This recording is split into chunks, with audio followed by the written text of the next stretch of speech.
lab. I'd much rather kids talking about that than, you know what, I got a 0 and I need to make this up. I need to go work with the teacher to figure out how to get an extra credit or do another assignment, as opposed to I'm here and I want to get to here and now help me get there. Yeah, sure. I'll try to do it in less than 60 seconds. This is what Schoology might hypothetically look like for a student. So as parents are working through the system, this shows in graphic form that roadmap that Dr. Noonan was just talking about. So how is the student growing with regard to their organization? This is a language and literature class, so this is a hypothetical English class.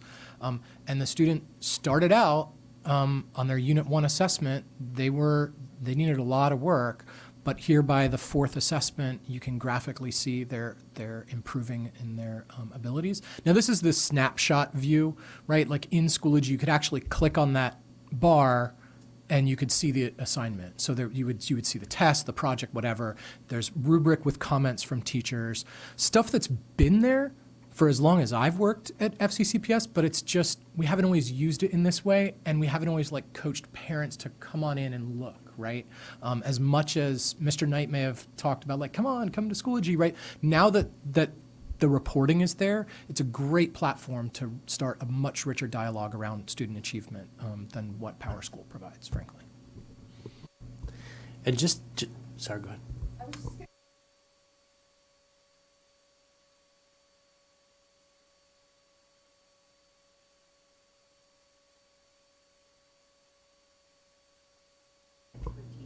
Is it? It sounds like it's going to take a lot more time for teachers. And do we need to be thinking about what that looks like, big picture, structurally, for resources and how we're structuring things for you guys? Just to be clear, they're just entering a number in a gradebook similarly to what they would do in a PowerSchool. So it's not more time, it's different. And one of the things too, so this is the mastery view. So this is where your summative assessments are going. A teacher might look at these 4 assessments to help to get to that best fit. Where did they achieve by the end of a period of time, maybe by the end of the semester? There is also the gradebook feature, which is where a teacher might put homework check, quiz, 8 out of 10, the day-to-day formative assessments that are not factoring into this summative overall score, but that we want to document, and we want kids to know where they are in the learning process. We want parents to be able to see the progress that they're making in these formative assessments that are leading up to these bigger sort of summative points in their learning process.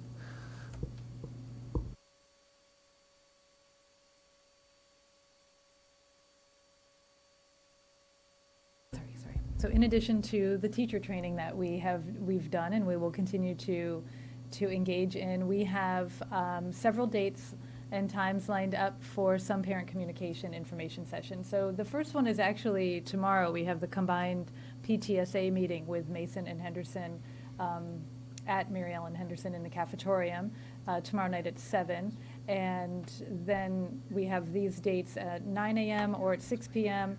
They are essentially going to say the same thing. So it is the same presentation, just offered at different times so that parents can come when it is convenient for them.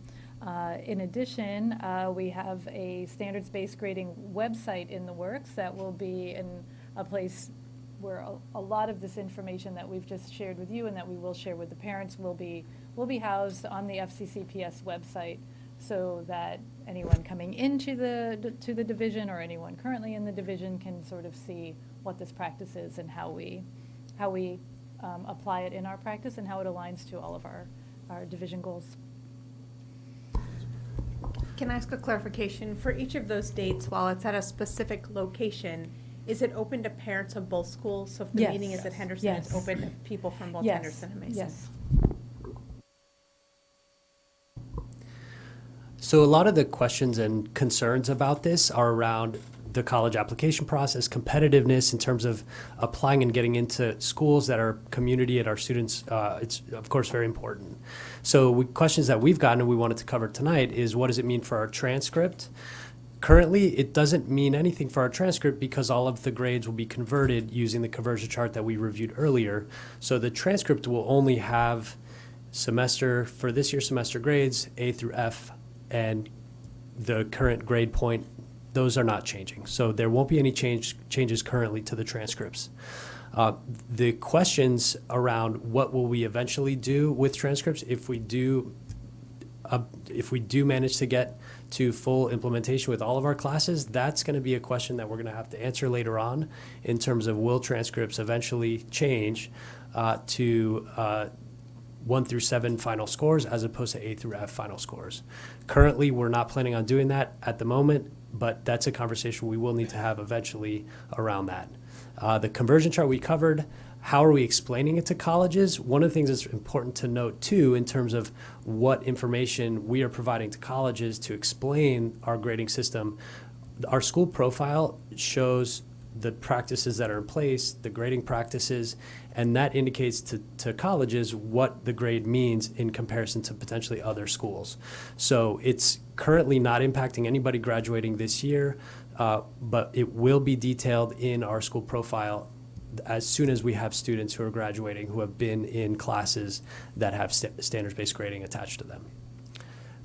Can I just add? Yeah. I have had conversations with the college admission specialists at University of Virginia, Virginia Tech, JMU, and George Mason University. So 4 universities here in the state who say when they get transcripts in from schools, they get 150 different grading systems. So what they do is they look at the transcript to see what the students took. And then they look at the school profile to see how the grading system works at that school, and then they do the review that way. They know George Mason. They all know George Mason. They all know the International Baccalaureate program, and they know how to convert 1 through 8, 1 through 7, A, B, C, D, F, 4, 3, 2, 1, whatever the grading system is, and have experience with it. So again, just to sort of make it super clear what Dr. Clark said, there's no plan to convert our grades from A, B, C, D, F to 1, 2, 3, 4, 5, 6, 7, 8. And at this point in time, we are looking at using it as a tool to help our students learn, but it won't change the grading, the grades that will go on transcripts that will go to colleges and universities. But if it were to ever do that, colleges and universities are well prepared to be able to handle that. And I'll piggyback on that. It is something that, because we get, my day job, we do this all the time, and we get students from literally all over the country, world, that you do see very different grading scales that students are coming in. And our friend, when we see something that looks different, is going to the school profile to get an understanding of how that grading system assesses the student and how to try to read that. We get from grading scales that school systems that don't do grades at all, they write a narrative of what the student has done in that class versus giving them an A, B, C, or D in a class. So I would say for me, if this was like 10 years ago, I would probably be asking more questions and have a harder time understanding. But being that probably in the last decade, you see more and more school systems trying to shift away from traditional grading. I'm a bit more comfortable with seeing this and what we're trying to do, but I do get parents kind of being a little nervous by this, because essentially it is a change, and a fairly significant change of what they have themselves have gone through, and now what they've been used to seeing for their kids. But I think as we message this more and more, they'll get it. But it's definitely a big change that I think as we do more of these forums with parents, explaining how it works, how it ultimately is going to be a better way to assess where their students are. Because I will tell you, of seeing students who have come through the several universities I've worked at, there are those students who are the 4.0 kids, great book sense, but then when you hit the other side of it, they're a little sketchy on that side of it, where, it's the kid who may not have a general understanding of what's going on in the classroom, but they have to really work hard to get there. But when you hit some of the communications and other skills that are also important to help them be successful, they excel in those areas. So I think trying to find somewhere in the middle to hit all those areas, I think will be a great way to assess our students and ultimately help them be successful at all the levels. It is, I think, there's no way to get around subjectiveness because it is going to have some of that there, but it's just trying to message it and and hopefully get the students to buy it, because then because ultimately they're going to be the ones who are most impacted. Parents are just, is my kid going to get into school somewhere that they want to go, or that's going to be a good fit for them? But I think if the students buy in and have a understanding of how this works, I think it'll be a good point for them to be able to try to, hey, Mom, Dad, I get it, but I really like how this is going. So it's kind of a slow work to get to there, and I think we'll ultimately get there, though. And I think the work, thank you for your comments. I think a lot of the work is fundamentally shifting away from traditional systems to one where learning matters at a really deep and meaningful level. We talk to high school kids all the time, and everybody up here has.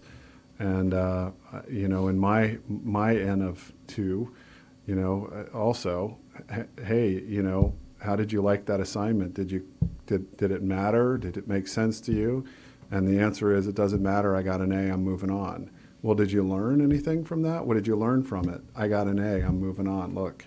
And now, in some ways, this process allows us, I think, at its core, to hold kids more accountable to the learning, to be able to say to kids, you know what, it matters whether you learned this or not, and here's what we're going to do to help you learn it, and to build sort of a robustness that goes with that learning, so that you can now communicate about it, you can think about it, and you can reflect on it as well. So it's just a more deep and meaningful way, I think, to get to the content that we're trying to get to. Because the one thing that I don't think any of us want is for a kid to say, I got to see him moving on, it doesn't matter. It's already done. Well, it does matter, because we want you to know with depth and complexity what the concepts and skills are that you're working on and working within. Well, this has been really fantastic. It's been very helpful for me. Hopefully, it's been helpful for the rest of the board. And I know that our parent community is really looking forward to the presentations coming up. So thank you for your hard work on this. I think it really is. And I think it's, there's a lot of work to come, but I think this is ultimately really great for our students and their future. So thank you. Next up is 2.03, our SOL data presentation. Thank you, Madam Chair. And for more fun tonight, we are going to invite Jeannie Seabridge up. Dave, are you here? Is Dave here for the? Oh, he's not here for the data presentation? Oh, okay. Oh, you did a great job. So Jeannie Seabridge is here, and she's going to help walk us through with Mr. Bates our data. This presentation, we've also carved out about an hour for. We ran over for the last one, but we've got about an hour to go through it, and there are some logical stopping points. So if we don't complete the entire presentation tonight, we can always come back and complete it later. But tonight is a night for us to do a couple of things. One is to celebrate. We have some really good news we have to share with you. Also to reflect on our data, and the third is to do a little bit of critical thinking and reflection about who we are as a system to help us continue to move forward so that we're meeting the needs of all of our students. So at this point, I'm going to turn it over to Mr. Bates for a lead up, and then he and Ms. Seabridge will be working together on the presentation. Thank you, Dr. Noonan, and that was a perfect lead in and setup. So there's no need for introductions. I would like to say before we do jump in, I want to personally thank Ms. Seabridge for all of her hard work and efforts with pulling data and also supporting me with getting this presentation together, and her efforts are greatly appreciated.